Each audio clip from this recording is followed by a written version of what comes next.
Hello friends,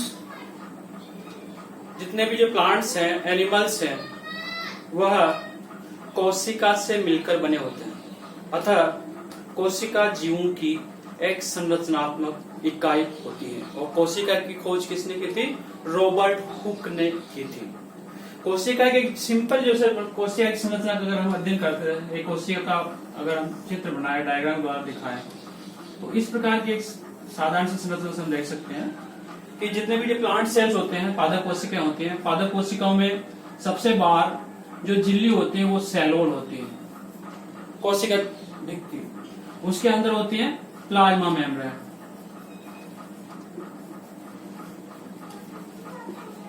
plasma membrane, और अंदर होता है न्यूक्लियस,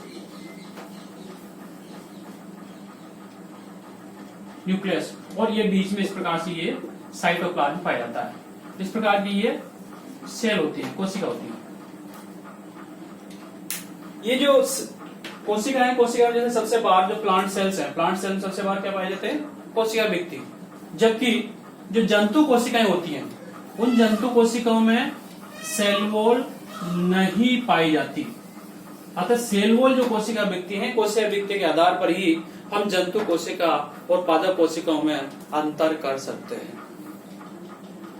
जो पादप कोशिकाओं में मिलने वाली जो कोशिका भित्ति है, यह कोशिका भित्ति एक प्रकार से इन पादपों की या कोशिका की रक्षा करने का कार्य करते हैं, क्योंकि जो बाहर के जो फिजिकल जो फैक्टर्स होते हैं, उन फिजिकल फैक्टर्स को प्लाज्मा मेम्ब्रेन और साइटोप्लाज्म से इनको सेपरेट करना है, इनको पृथक करने का कार्य कोशिका भित्ति ही करती है।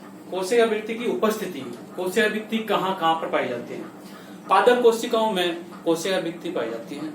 एक्सेप्शन कुछ अपवाद हैं, जैसे जो रिप्रोडक्टिव सेल्स हैं, जूट स्पॉट्स हैं, गैमेट्स हैं, युग्मक हैं, इनमें सेल वॉल नहीं पाई जाती। इसी प्रकार से माइकोप्लाज्मा में कोशिका भित्ति पूर्णतया एब्सेंट होती है।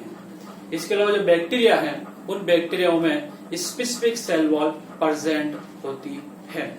ये जो कोशिका है, कोशिका भित्ति है, कोशिका भित्ति एक प्रकार से जो कोशिका है, कोशिका का बाह्य कंकाल जो एक्सोस्केलेटन है, एक्सोस्केलेटन के रूप में कार्य करती है। क्योंकि ये कोशिका ही है जो कोशिका को निश्चित आकार प्रदान करती है। जैसे कुछ कोशिकाएं गोलाकार होती हैं, कुछ कोशिकाएं षटभुजाकार होती हैं, हेक्सागोनल होती हैं, कुछ कोशिकाएं चतुर्भुजाकार होती हैं। तो इस प्रकार की जो संरचना है, संरचना प्रदान करने का जो कार्य होता है, वो कोशिका भित्ति के द्वारा ही होता है। इसी प्रकार से जब कोशिका में ट्रिगर प्रेशर होता है, स्फीत दाब होता है, तो इस स्फीत दाब को कंट्रोल करते हैं, कोशिका को बचाने का जो कार्य करते हैं, वो कोशिका भित्ति करती है। अतः कोशिका भित्ति एक प्रकार से जो प्लांट सेल्स हैं, प्लांट सेल्स में स्केलेटन के रूप में कार्य करती है।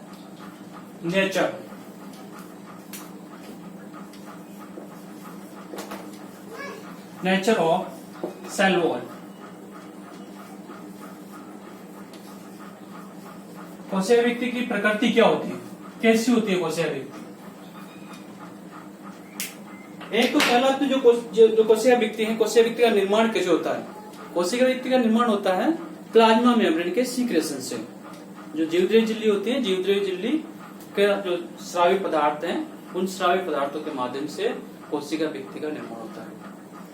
प्लाज्मा मेम्ब्रेन है जो विभिन्न प्रकार के जो पदार्थ है, जैसे क्यूटेन है, स्यूबेरिन है, पैक्टिन है, इसके अलावा सेलुलोज, हेमिसेलुलोज, जो इस प्रकार की जो शर्कराएं होते हैं, सुगर्स होते हैं, कार्बोहाइड्रेट्स होते हैं, या विभिन्न प्रकार की जो वेसिकल्स होते हैं, इन वेसिकल्स के माध्यम से प्लाज्मा मेम्ब्रेन का निर्माण होता है। दूसरा, जो प्लाज्मा मेम्ब्रेन है, वो उसमें कुछ कोशिका द्रव्य तंतु भी पाए जाते हैं जो प्लाज्मोडेस्माटा के नाम से जाने जाते हैं। इस प्रकार से इसकी जो नेचर की दृष्टि से हम देख सकते हैं, जो कोशिका भित्ति होती है, कोशिका भित्ति एक प्रकार से सेलुलोज की बनी होती है। किसकी बनी होती है? सेलुलोज की। नेक्स्ट, इसके गुण क्या क्या, इसमें गुण पाए जाते हैं, कैरेक्टर्स पाए जाते हैं।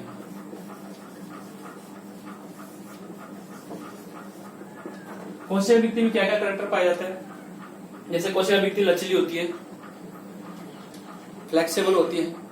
इसमें गुणों को 3 भागों में बांट सकते हैं। एक होते हैं प्लास्टिसिटी, दूसरा होता है इलास्टिसिटी, तीसरा होता है टेंसिल।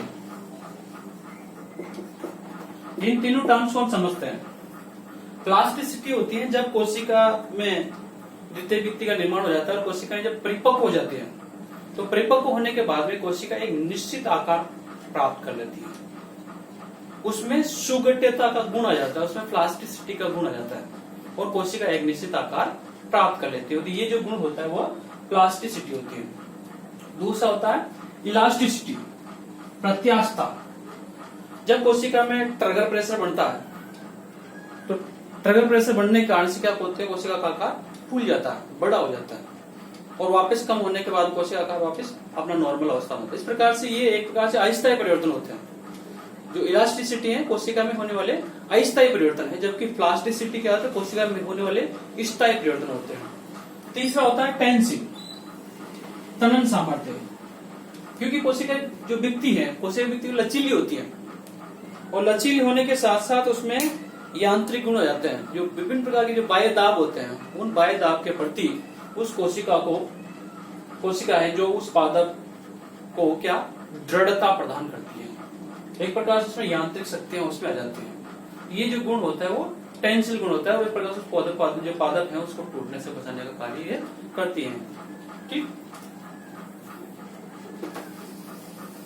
तो ये इसके प्रॉपर्टीज कंप्लीट हो गए आपके। प्रॉपर्टीज के बाद में नेक्स्ट है आपका cell wall structure, structure of cell wall.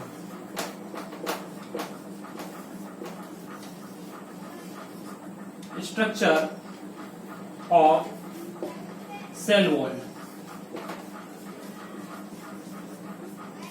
कोशिका भित्ति की संरचना।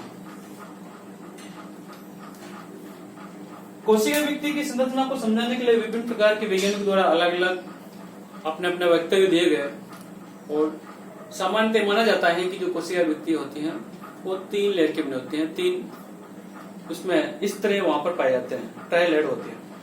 जो सबसे बाहर जो झिल्ली होते हैं, जैसे इसको हम ये जो डायग्राम है, इस डायग्राम के माध्यम से हम आसानी से समझ सकते हैं। इस डायग्राम को अगर ध्यान से देखें तो ये जो इस प्रकार के जो झिल्ली होते हैं, ये जो झिल्ली है, ये जो 2 कोशिकाओं के मध्य की क्या है, कॉमन वॉल है। ये जो कॉमन वॉल है ये इसकी प्रथम भित्ति हुई, प्रथम लेयर है, प्रथम स्तर है और उसको कम कहा जाता है मिडिल लैमेला। क्या कहेंगे उसको, मिडिल लैमेला।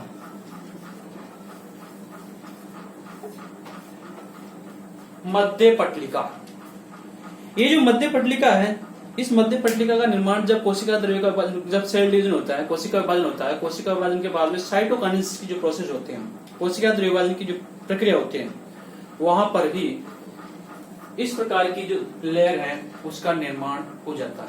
और इसका निर्माण जो गोल्जी बॉडी है, गोल्जी काय है, उसके द्वारा जो स्रावित जो पदार्थ होते हैं, उनके जो वेसिकल्स होते हैं, इसके अलावा एंडोप्लाज्मिक रेटिकुलम है, ये आपस में मिलकर के ट्रैगमोसोम्स का निर्माण करते हैं और ट्रैगमोसोम्स बनने के बाद में कैल्शियम और मैग्नीशियम के जो पेप्टाइड होते हैं, जो कि एक सीमेंट के रूप में कार्य करते हैं, वो इस झिल्ली को जोड़ देते हैं और फ्रेगमोप्लास्ट का निर्माण हो जाता है। किसका निर्माण होगा, फ्रेगमोप्लास्ट।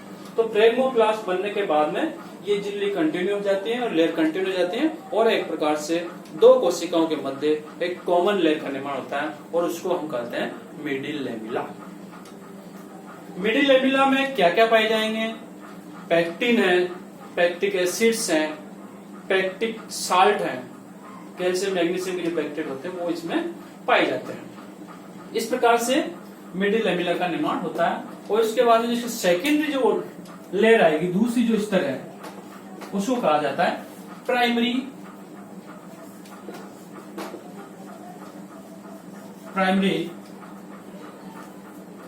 Cell wall.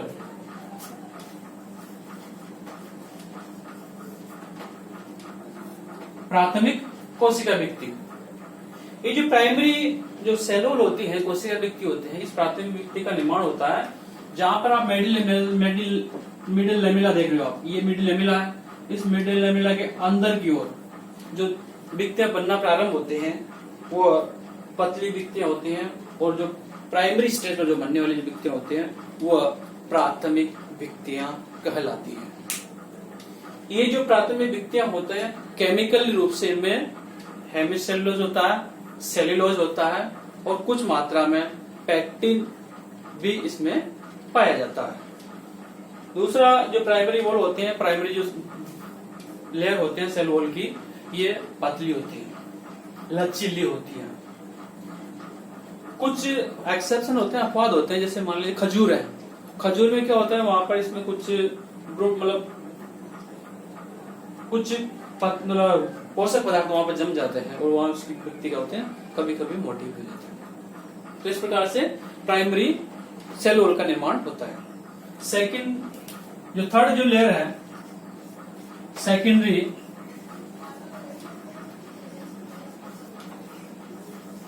सेल वॉल, द्वितीयक भित्ति। हम इसको डायग्राम को देखेंगे, ध्यान से अगर देखेंगे तो ये आपके मिडिल लेमिला हो गए, मिडिल लेमिला के बाद में ये आपकी प्राइमरी सेल वॉल हो गए। प्राइमरी सेल वॉल के बाद में 3 लेयर होती है, 1 2 3। 3 लेयर क्या होते हैं, सेकेंडरी वॉल होते हैं, द्वितीय भित्ति होते हैं। और जो सेकेंडरी लेयर जो तीसरी जो वॉल होगी, जो इनर जो लेयर होगी, वो इनर लेयर प्लाज्मा मेम्ब्रेन के साथ अटैच रहती है। ये प्लाज्मा मेम्ब्रेन की जो अंदर की जो लास्ट जो लेयर होगी वो प्लाज्मा मेम्ब्रेन है, जो कि इसका ल्यूमेन जो है कोशिका है, उस कोशिका से क्या होते हैं, कोशिका द्रव्य से क्या होता है, अटैच रहता है। इस प्रकार से जो सेकेंडरी सेल वॉल होगी, जो द्वितीय भित्ति होती है, वो द्वितीय भित्ति में 3 इसके सब लेयरें हो गई। कौन कौन सी, आउटर लेयर, दूसरी मिडिल लेयर, तीसरी इनर लेयर।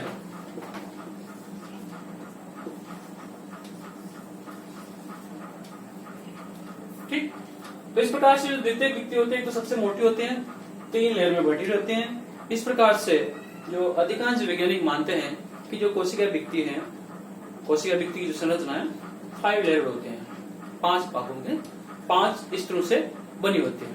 कुछ वैज्ञानिक जो है, कुछ बॉटनिक इनर जो लेयर है इसको ट्रिटरी लेयर भी कहते हैं, इसको तृतीय भित्ति के नाम से भी होता है। कौन सी लेयर, तृतीय भित्ति, मतलब प्राथमिक भित्ति, द्वितीय भित्ति और तृतीय भित्ति। लेकिन सामान्यतः ये माना जाता है कि जो कोशिका भित्ति होती है वो 5 लेयर होते हैं। मिडिल लेमिला होगी, प्राइमरी सेल प्राइमरी वॉल होगी, सेकेंडरी वॉल होगी। वो इस प्रकार से इस संरचना का निर्माण होता है। जो अब आता है सेकेंडरी जो सेल वॉल है, इसकी जो केमिकल कंपोजिशन क्या होता है, इसमें भी सेलुलोज होंगे, हेमिसेलुलोज होंगे। इसके अलावा यहाँ पर कुछ मात्रा में सुबेरिन है, लिग्निन है, इनका निर्माण भी या इनकी मात्रा भी यहाँ पर पाई जाते हैं। जब लिग्निन की मात्रा बढ़ जाते हैं तो ऐसी जो सेल्स होते हैं वो लिग्निफाइड सेल कहलाते हैं। कौन सी सेल कहलाएंगी, लिग्निफाइड सेल्स। और ये जो लिग्निफाइड सेल्स हैं एक प्रकार से इस कोशिकाओं को क्या करते हैं, कठोरता प्रदान करते हैं। इसी प्रकार से कुछ मात्रा में कई बार क्या होता है, सुबेरिन का निर्माण हो जाता है, सुब्राइजेशन होता है, तो उसके जो क्या कहते हैं, उसके जो कोण होते हैं या जो उसके कोने होते हैं वहां पर क्या होता है, सुबेरिन का जमा हो जाता है, लिग्निन का जमा होता है। ये एक प्रकार से इनको प्रत्यास्थता प्रदान करता है, इसको यांत्रिक शक्ति का गुण इनमें प्रदान करता है। जैसे कि विभिन्न प्रकार के फाइबर्स हैं, रेसे हैं, कास्टीय वुड्स हैं, वहां पर इस प्रकार के लिग्निन वहां पर पाई जाती है। तो इस प्रकार से इसकी संरचना को हम अध्ययन करते हैं। Thank you.